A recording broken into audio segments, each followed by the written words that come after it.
ஆசி பாட்காஸ்டை கேட்டுக்கொண்டிருக்கும் அன்பு சகோதர சகோதரிகளே, my dear brothers and sisters, உங்களோடு வாரந்தோறும் தொடர்பு கொள்வதிலே நானும் மிக்க மகிழ்ச்சி அடைகின்றேன்.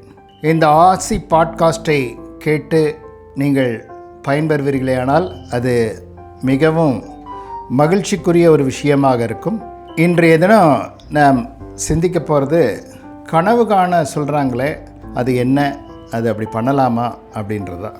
அது என்ன அப்படின்னு பார்க்கும்போது, ஐ ஹாவ் அ ட்ரீம் அப்படின்னு சொல்லி மார்ட்டின் லூதர் கிங் பேசினார். எனக்கு ஒரு கனவு இருக்கின்றது அப்படின்னு சொல்லி, அது வேர்ல்டு ஃபேமஸ் ஸ்பீச். அது அப்ரஹாம் லிங்கனுடைய சமாதி அருகிலே நின்று பேசின பேச்சு.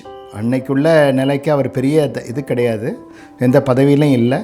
ஆனால் 2.5 லட்சம் பேர் கேட்டாங்க அந்த ஸ்பீச். அந்த மார்ட்டின் லூதர் கிங் ஒரு அற்புதமான இது போர் பகை இல்லாமல், ஜாதி மத வேற்றத்தாழ்வு இல்லாமல் ஒரு அற்புதமான சமுதாயம் உருவாக போகிறதாக கனவு கண்டார். மேதகு அப்துல் கலாம் அவர்கள் கனவு காண சொன்னார். அப்படி ஒரு இளைஞன் கண்ட கனவை பற்றி ஒரு கதை நான் படித்தேன். என்ன என்று பார்க்கும்போது, ஒரு கிராமத்து இளைஞன், அந்த கிராமத்து மக்கள் அவர்கள் எந்த ஊருக்கும் செல்வதில்லை. அந்த கிராமத்து மக்கள் அங்கே வாழ்ந்து அங்கே அவர்களுடைய இறுதி காலம் நிறைவேறும், அங்கே மடிந்து போவார்கள். அங்கே கல்வி வசதி மட்டும் ஏற்பாடு செய்யப்பட்டிருந்தது அந்த கிராமத்துக்கு. எழுத படிக்க கற்றுக்கொண்ட அந்த இளைஞன், அவன் மனதிலே ஒரு கனவு தோன்றியது.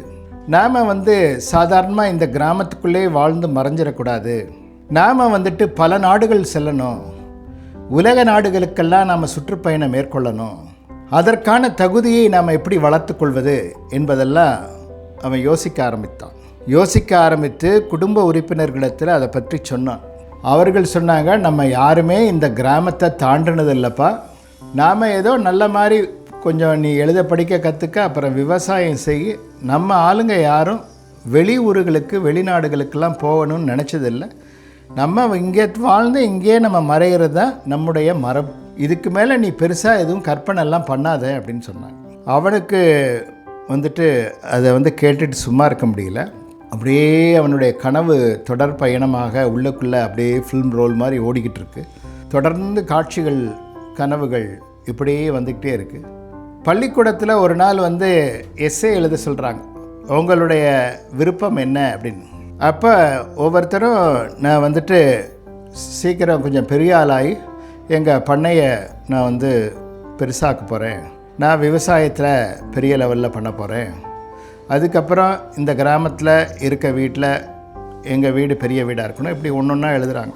இவன் எழுதுகிறான் இந்த மாதிரி வேர்ல்டு ஃபுல்லாக டூர் போகிறது, உலக நாடுகளை சுற்றி பார்க்குறது, உலக அற்புதங்களெல்லாம் ரசிக்கிறது, இந்த பல நாடுகளை பற்றி, பல நாட்டுகளுடைய கலாச்சாரம் இதில் பற்றிலாம் எழுதுகிறான். டீச்சரை ஒன்றொன்னே இப்போ சைன் பண்ணி திருத்திக்கிட்டு வரும்போது அப்புறம் நிறுத்திட்டு திருப்பி அந்த பேப்பர்ஸ் எல்லாம் பற்றி அவங்களுடைய கமெண்ட்ஸ்லாம் சொல்லிவிட்டு அவங்க சொல்கிறாங்க, அந்த பையன் பேர் ராஜேஷ், நீ காணக்கூடிய கனவுப்பா, அது கனவு, ஆனால் இது நிறைவேறுவதற்கான வாய்ப்புகள் தேவையற்ற இது கனவு அப்படின்ற மாதிரி தோணுது. நீ உலக நாடுகளுக்கெல்லாம் போகணுன்னா எவ்வளோ பணம் செலவாகும் தெரியுமா அப்படின்னு அவங்க கேட்குறாங்க. எல்லா நாடுகளையும் சுற்றி பார்க்குறதுக்கு நமக்கு பொருளாதார பலம் எவ்வளோ தேவை. எல்லோரும் அவங்க கிளாஸில் எல்லோரும் சிரிக்கிறாங்க இவனை பார்த்து. உலக நாடுகள் எல்லாம் சுற்றி பார்க்கணும், இவன் என்னெல்லாம் எழுதியிருக்கான், பல அற்புதங்கள் அதிசயங்கள் உலகத்தில் எங்கெங்கெல்லாம் இருக்குது, அதையெல்லாம் நான் போய் பார்க்கணும், படம் பிடிக்கணும் அப்படின்லாம் சொல்கிறது. இதெல்லாம் இந்த கிராமத்து வாழ்க்கைக்கு இதெல்லாம் சரி வராது, நீ கொஞ்சம் மிதமாக வச்சுக்க உன்னுடைய ஆசைகளை அப்படிலாம் சொல்கிறாங்க. கிளாஸ் பையங்கள்லாம் பார்த்து இவரை சிரிக்கிறாங்க. அப்புறம் வீட்டில் சொல்கிறான். வீட்டில் சொன்ன உடனே அவங்க மாமா சொல்கிறாரு, நம்ம கற்பனை, இந்த கனவு வயிற்றை நிரப்பாதுப்பா, பார்த்துக்க, வயிற்றை நிரப்புறதுக்கு என்ன வழி அப்படின்றத பாரு, it will not fill your stomach அப்படின்றத அவர் எடுத்து சொல்கிறார். இது தேவையற்ற கனவுப்பா, அதெல்லாம் விட்டுரு அப்படின்னு அவங்க மாமா கண்டிக்கிறார். இப்படி காலங்கள் ஓடிக்கிட்டு இருக்கு. அப்போ ஒரு நாள் உட்காந்து தீர்க்கமாக யோசிக்கிறான், நான் ஃபூலிஷா, இவங்க சொல்கிறதெல்லாம் உண்மையா, எது இதில் நிதர்சனமாக நடக்க போகுது, நான் முட்டாள்தனமாக இருக்கேன்ற மாதிரி எங்கள் வீட்லேயும் பேசுகிறாங்க, பள்ளிக்கூடத்துலேயும் பார்த்து எல்லோரும் சிரிக்கிறாங்க. இப்படியே யோசிச்சுக்கிட்டே இருக்கும்போது இப்போ கடல் கடந்து போய் பல பேர் சாதிச்சிருக்காங்களே, அது எப்படி, அது ஏன் என்னால் முடியாது, ஒய் நாட் அப்படின்னு அவன் யோசிக்கிறான். அது சாதாரண லெவலில் இருந்தவங்கலாம் உலகத்தில் சில சாதனைகளை சரித்திரத்தில் இடம் பெற்றிருக்காங்க தானே, நாம் ஏன் அதை செய்யக்கூடாது? இப்படிலாம் யோசிச்சுக்கிட்டு இருக்கும்போது இந்திய கலாச்சாரத்தை பற்றிய ஒரு ஆய்வை மேற்கொண்டு ஒருத்தர் வராரு இந்தியாவுக்கு. அவர் இங்கே இருக்கக்கூடிய வில்லேஜில் இருக்கக்கூடிய இதெல்லாம் நாகரிகம் கலாச்சாரத்தெல்லாம் பற்றி புகைப்படம்லாம் எடுத்து அவங்களுடைய வாழ்க்கையை தொகுத்து வழங்கணும் அப்படின்னு சொல்லி ஒரு ஆர்டிக்கல்லாம் ரெடி பண்ணுறதுக்காக வராரு. அவர் ஒவ்வொருத்தர்கிட்டையும் ஒரு பேட்டி மாதிரி கேட்குறாரு. அப்போ இந்த பையன் டைம் பேசுகிற சந்தர்ப்பம் வருது. அப்போ அவன் கண்ணீர் வடித்து கொண்டு சொல்கிறான், நான் கேளிக்கைக்கு ஆளாயிட்டேன், என் கனவு நிறைவேறணும், நான் இந்த கிராமத்தில் இருந்துக்கிட்டு படித்து பெரிய ஆளாக முடியாது அப்படின்னு சொல்கிறாங்க, என்ன பண்ணுறது, இப்படியெல்லாம் என்னுடைய கனவு கரெக்டாக தப்பா, நீங்கள் என்ன சொல்கிறீங்க அப்படின்னு சொல்கிறார். அவர் உன்னுடைய கல்வி கண்ணை திறந்தாச்சு, இனிமே நீ உன்னுடைய ஸ்கில்ஸை நீ டெவலப் பண்ணிக்கணும், அதுக்கு வெளியில் நீ படிக்க ஆரம்பிக்கணும், அதுக்கு உங்கள் வீட்டில் பொருளாதார வசதி இல்லைன்னு சொன்னால் நான் உனக்கு ஹெல்ப் பண்ணுறேன் அப்படின்னு சொல்லிவிட்டு அவங்க அப்பா அம்மா கிட்ட பேசி அதுக்கப்புறம் ரெசிடென்ஷியல் ஸ்கூலில் கொண்டு போய் அவரை நான் பார்த்துக்கிறேன், நான் வருஷம் வருஷம் பணம் அனுப்புகிறேன், அவருடைய அத்தியாவசிய தேவைகளையும் நான் பார்த்துக்கிறேன்னு சொல்லி சேர்க்குறாரு. சேர்த்து முடித்து அதுக்கப்புறம் அவனுக்கு பெரிய வேலையில் கிடைக்குது. மைக்ரோசாஃப்ட்வேரில் போய் ஜாயின் பண்ணி அதுக்கப்புறம் அவனுக்கு உலகமே அவன் கைக்குள்ளே அடங்கின மாதிரி ஒரு வாழ்க்கை. அந்த கிராமத்தில் பல பேருக்கு அவன் உதவியாக இருக்கக்கூடிய சூழ்நிலையில் அதுக்கப்புறம் அவனுடைய எதிர்காலம் மாறுது. இது வெறும் கதைன்னு நினச்சிட்டு விட்டுறக்கூடாது.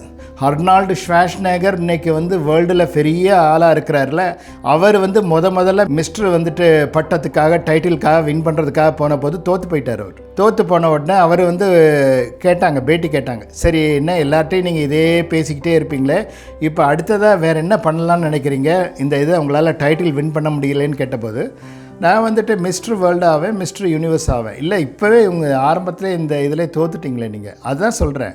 இது ஒரு இதன் மூலமாக கிடைச்ச பாடத்தை வச்சுக்கிட்டு நான் வருவேன். அதுக்கப்புறமா அவர் கொஞ்ச நாள் கழித்து ஹாலிவுட்டில் என்ட்ரு ஆகிறாரு. அப்போவும் எல்லாம் சிரிக்கிறாங்க, தேவையாக இந்த ஆளுக்குன்னு. ஹாலிவுட்டில் நம்பர் 1 வர்றார். ஹோட்டல் பிஸ்னஸ் ஸ்டார்ட் பண்ணுறாரு. அப்போ இந்த ஆளுக்கு தேவையான்னு கேட்குறாங்க, அதுலேயும் நம்பர் 1 வராரு. அதுக்கப்புறம் அரசியலில் நுழைகிறாரு, அரசியல்லையும் கவர்னராக வராரு, நம்பர் 1 வராரு. அப்போ அதை அவரே பேட்டியில் சொல்கிறார், மற்றவர்கள் எதிர்ப்பு ஏளனம் இகழ்ச்சியை தான் நான் நிறைய சந்திச்சிருக்கேன், யாருமே என்னை அட்மையர் பண்ணதே கிடையாது, அதனால நான் சொல்கிறேன், நீங்கள் யாராவது உங்களை ஏளனம் செஞ்சால் நீங்கள் காதலே வாங்கிக்காதீங்க, நீங்கள் கோலை செட் பண்ணுங்கள், உங்கள் வாழ்க்கையை நிர்ணயிக்க போகிறது உங்களுடைய எண்ணங்கள் தான் அப்படின்னு சொல்கிறாரு. அதனால் இது மாதிரி நிறைய பேர் வாழ்க்கையில் நடந்திருக்கு. அது இங்கே உள்ள சூப்பர் ஸ்டார்ஸாக இருக்கட்டும், உலக லெவலில் இருக்கக்கூடிய பெரிய விளையாட்டு வீரர்களாக இருக்கட்டும், எல்லாருடைய வாழ்க்கையிலையும் ஏளனம் தான் ஃபஸ்ட்டு நடக்கும். அதனால் யாரும் மனசு உடைஞ்சு போக வேண்டாம். நீங்கள் ஒரு கனவில் உங்களுடைய மேலான நினைவுகளோடு இருங்க. ஆனால் வெறும் கனவாக இருக்கக்கூடாது, அந்த பிளானை எப்படி எக்ஸிக்யூட் பண்ணுறது அப்படின்றதில் கவனமாக இருங்க. அப்படி எக்ஸிக்யூட் பண்ண போகிற போது நம்ம மன தைரியத்தை வளர்த்துக்கிறதுக்கு, உற்சாகத்தை வளர்த்துக்கொள்வதற்கு தினம் அதை பற்றி எழுதணும். நான் இந்த மாதிரி ஒரு இதை வச்சுருக்கேன், அந்த கனவு சீக்கிரத்தில் நனவாகும், அது பேர் லிகித ஜபோன்னு சொல்கிறது. அது தொடர்ந்து எழுதிக்கிட்டே வரணும். அப்படி எழுதிக்கிட்டே வரும்போது பிரபஞ்ச சக்தி ஹெல்ப் பண்ணும். அதனால் நிச்சயமாக உங்கள் கனவு நிறைவேறும். நீங்கள் கண்ணாடியை பார்க்கும்போதெல்லாம் சொல்லுங்கள், மிரர் கேசிங் பண்ணும்போதெல்லாம் நீங்கள் சொல்லுங்கள், என்னுடைய கனவு நிறைவேறும் அப்படின்னு சொல்லி நிச்சயமாக உங்கள் வாழ்க்கையில் வெற்றி அடைவீர்கள் என்று கூறிக்கொண்டு, இந்த ஆசி பாட்காஸ்ட்டை கேட்டுக்கொண்டிருக்கக்கூடிய நீங்கள் அனைவரும் நாம் மிக பிரம்மாண்ட வளர்ச்சி அடைஞ்சு சுயநலவாதியாக இருக்கக்கூடாது, நிறைய பேருக்கு உதவியாக இருக்க வேண்டும். அதற்காக மிகப்பெரிய வளர்ச்சி பொருளாதாரத்தில் அடையணும், உடல் ஆரோக்கியம் பெறணும், மனோசக்தி அதிகரிக்கணும், புத்தி பலம் பெறணும், ஸ்பிரிச்சுவலாக நம்ம அப்லிஃப்ட் ஏற்படணும். எல்லாத்துக்காகவும் ப்ரே பண்ணிக்கங்க. நிச்சயமாக உங்கள் எண்ணமெல்லாம் ஈடேறும் என்று கோரி வாழ்த்தி வணங்கி நிறைவு செய்கின்றேன். வாழ்க வளத்துடன். ஆசி podcast by M.S. Ravishankar Raja.